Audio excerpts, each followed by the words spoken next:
Hello everyone, welcome back to you. आज हम बात करेंगे लेसन नंबर 5 के बारे में, विच इज़ रिफंड, जिसे लिखा है फ्रिट्ज कैरेंटी ने। बात करें इसके बैकग्राउंड की तो फ्रिट्ज कैरेंटी एक फेमस शॉर्ट स्टोरी राइटर हैं जिन्होंने वन एक्ट प्ले रिफंड 1938 में लिखा और यही हमारा चैप्टर भी है।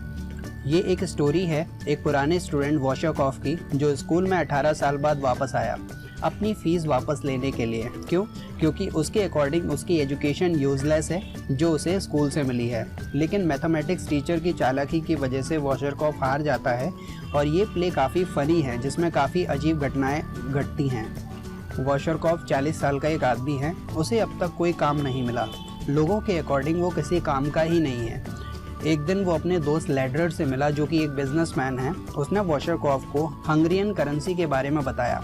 वॉशरकॉफ को फॉरेन एक्सचेंज के बारे में कुछ भी पता नहीं था, तो लेडरर ने उस पर कमेंट करते हुए कहा कि उसे इतनी छोटी सी बात नहीं पता तो उसने क्या पढ़ाई की है, उसकी पढ़ाई बेकार है और बेहतर होगा कि वो स्कूल में जाए और अपनी फ़ीस वापस मांगे, क्योंकि जब उसने स्कूल से कुछ सीखा ही नहीं तो स्कूल ने फ़ीस उससे किस बात की ली।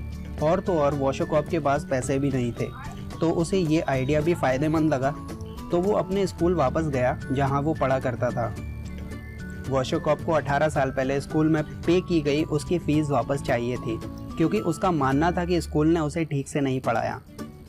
जब उसने फ़ीस वापस मांगी तो प्रिंसिपल शॉक्ड हो गया और उसके लिए ये काफ़ी पेक्युलर, काफ़ी अजीब सी सिचुएशन थी, क्योंकि उसने अपने पूरे करियर में ऐसी सिचुएशन कभी फेस नहीं की थी। फिर प्रिंसिपल ने सभी टीचर्स की अर्जेंट मीटिंग बुलाई और सभी मेंबर्स को रियलाइज़ हुआ कि वॉशरकॉफ एग्ज़ाम में फेल होकर अपनी फ़ीस वापस लेना चाहता है। इसलिए सभी ने उसे जाल में फांसने के लिए डिसाइड किया कि वो जो भी आंसर देगा वो सभी उसे सही प्रूव कर देंगे। मैथमेटिक्स के टीचर ने वॉशरकॉफ के लिए क्वेश्चंस प्रिपेयर करने के लिए कहा। एग्ज़ाम ओरल हुआ क्योंकि वॉशरकॉफ ने लिखने से मना कर दिया था। वॉशरकॉफ का एग्ज़ाम स्टार्ट हुआ। पहला क्वेश्चन पूछा हिस्ट्री के मास्टर ने। हिस्ट्री के टीचर ने वॉशरकॉफ से पूछा कि 30 साल पहले ख़त्म हुए युद्ध को कितने साल हो चुके हैं। जाहिर सी बात है कि क्वेश्चन के अंदर ही उसका आंसर था, तो वॉशरकॉफ क्योंकि सही आंसर नहीं देना चाहता था, इसलिए वॉशरकॉफ ने आंसर दिया 30 सालों का युद्ध 7 मीटर में ख़त्म हुआ। अब जो भी आंसर वॉशरकॉफ ने हिस्ट्री मास्टर को दिया, हिस्ट्री मास्टर को उस आंसर को सही प्रूव करना नहीं आ रहा था, इसलिए मैथमेटिक्स के मास्टर ने हिस्ट्री मास्टर की मदद करते हुए और उसने आइंस्टीन की थ्योरी ऑफ रिलेटिविटी का एग्जाम्पल देते हुए कहा, और उसने कहा कि वॉशरकॉफ का आंसर आइंस्टीन की theory of relativity time and space के अकॉर्डिंग बिल्कुल सही है। और आगे मैथमेटिक्स के टीचर ने वॉशरकॉफ के आंसर को सही प्रूव करते हुए कहा और उसका डिस्क्रिप्शन दिया कि वॉर केवल पूरे दिन में आधे टाइम ही लड़ा जाता था और उस आधे टाइम में 3 घंटे खाना खाने के लिए और रेस्ट करने के लिए होते थे, तो बाकी का जितना बचा टाइम था उसको कैलकुलेट करने पर वो वॉर 30 सालों में से केवल 7 साल ही एक्चुअल लड़ा गया था। तो एक्चुअल टाइम जो वॉर में स्पेंड हुआ वो 7 ईयर था और 7 ईयर को आइंस्टीन 7 मीटर्स के इक्वल मानते थे। तो इसीलिए वॉशरकॉफ ने जो भी आंसर दिया है वो एकदम करेक्ट है, आइंस्टीन की थ्योरी ऑफ रिलेटिविटी को बेस मानते हुए। फिर नंबर आता है फिजिक्स मास्टर का। फिजिक्स के टीचर ने वॉशरकॉफ से क्वेश्चन किया कि चर्च में जो टाइम देखने के लिए क्लॉक होती है, अगर हम उस क्लॉक से दूर जाते हैं तो वो क्लॉक छोटी हो जाती है, तो इसका एक्चुअल रीज़न क्या है? वो क्लॉक वास्तव में छोटी हो जाती है, उसका साइज़ घट जाता है हमारे दूर जाने पर, या फिर ये केवल एक भ्रम है और ऑप्टिकल इल्यूजन की वजह से ऐसा होता है? वॉशरकॉफ को फिजिक्स के मास्टर का क्वेश्चन ही काफ़ी अटपटा सा लगा और उसने उसका मजाक बनाते हुए फिजिक्स के मास्टर को एक बहुत बड़ा गधा कहा, और फिजिक्स के मास्टर ने वॉशरकॉफ का आंसर सही बताते हुए कहा कि उसका आंसर एकदम सही है, क्योंकि गधे को कभी भी ऑप्टिकल इल्यूजन नहीं होता। इसीलिए फिजिक्स के मास्टर ने वॉशरकॉफ को अपने एग्ज़ाम में पास करते हुए कहा कि वॉशरकॉफ काफ़ी इंटेलिजेंट है और उसे फिज़िक्स के बारे में काफ़ी नॉलेज है। उसके बाद में नंबर आता है ज्योग्राफी टीचर का। ज्योग्राफी के मास्टर ने वॉशरकॉफ से एक ऐसे शहर का नाम पूछा जो कि सेम जर्मनी की एक जगह ब्रुंसविक के समान है, और उस शहर का नाम और जर्मनी में जो जगह है उसका नाम एक है। तो मास्टर ने उससे कहा कि उसका आंसर एकदम करेक्ट है, और उसने वॉशरकॉफ को एक उदाहरण दिया कि उसका आंसर क्यों करेक्ट है।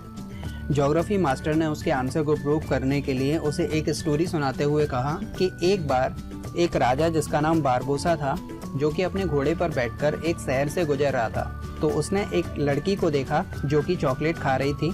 उसने उस लड़की को गॉड ब्लेस यू कहा और उससे शहर का नाम पूछा। तो लड़की ने उसको आंसर में सेम टू यू सर कहा, जो राजा ने उसको दुआ दी थी उसके लिए। लेकिन बारबोसा को उस लड़की का आंसर समझ में नहीं आया, क्योंकि वो उस शहर का नाम जानना चाहता था। तो लड़की ने बारबोसा से कहा, उसके सवाल के जवाब में जो भी उस लड़की ने बारबोसा से कहा था वही उस शहर का नाम है। तो उसके बाद में बारबोसा समझ गया कि जो लड़की ने उसे आंसर दिया था सेम टू यू, उसमें जो सेम था वही उस शहर का नाम था और वही उसका आंसर भी था। तो इस तरह से ज्योग्राफी के मास्टर ने वॉशरकॉफ के आंसर को सही प्रूव कर दिया। तो इस तरह वॉशरकॉफ ज्योग्राफी के सब्जेक्ट में भी पास हो गया। देन उसके बाद में नंबर आया मैथमेटिक्स के मास्टर का। मैथमेटिक्स के मास्टर के पास में 2 सवाल थे वॉशरकॉफ से पूछने के लिए। तो पहला क्वेश्चन मैथमेटिक्स के मास्टर ने वॉशरकॉफ से किया, जो कि काफ़ी सिंपल क्वेश्चन था, जिसका वॉशरकॉफ ने सही आंसर दे दिया और मैथमेटिक्स का मास्टर उसे गलत प्रूफ नहीं कर पाया। तो वॉशरकॉफ ने अपनी फ़ीस के लिए क्लेम करते हुए कहा कि अब वो फेल हो गया है तो उसे उसके पैसे वापस कर दिए जाएं। फिर मैथमेटिक्स के मास्टर ने एक ट्रिक वॉशरकॉफ के ऊपर खेलते हुए उससे पूछा कि अगर वो ये बता दे कि 18 सालों में वॉशरकॉफ ने कितनी फ़ीस स्कूल को पे की है, तो स्कूल वॉशरकॉफ को उसकी पूरी फ़ीस वापस कर देगा। तो वॉशरकॉफ ने पूरे 18 सालों की फ़ीस को कैलकुलेट किया और मैथमेटिक्स के मास्टर को बताया। तो मैथमेटिक्स के मास्टर ने उसका आंसर सही प्रूव करते हुए कहा कि जो भी उसने आंसर दिया है वो एकदम करेक्ट है, इसलिए उसको मैथमेटिक्स में भी अच्छे नंबर मिलते हैं। और क्योंकि सभी सब्जेक्ट में उसकी परफॉर्मेंस काफ़ी अच्छी थी, तो इसीलिए उसे फर्स्ट डिवीज़न से पास किया जाता है। लेकिन ये सुनकर वॉशरकॉफ चिढ़ गया और उसने इस पूरी घटना को टीचरों का षड्यंत्र बताया। प्रिंसिपल ने डिक्लेयर किया कि हर सब्जेक्ट में वॉशरकॉफ को अच्छे नंबर मिले हैं और इसीलिए वो ए ग्रेड सर्टिफिकेट का अधिकारी है, डिजर्विंग स्टूडेंट है। तो उसे जो सर्टिफिकेट मिला है वो एकदम सही है और सभी टीचर्स ने और प्रिंसिपल ने उसे बधाई दी और वॉशरकॉफ को वहाँ से दफ़ा हो जाने के लिए कहा। सो ये था एक्सप्लेनेशन चैप्टर नंबर 5 रिफंड से। So thank you very much for staying with me. Bye bye and see you later.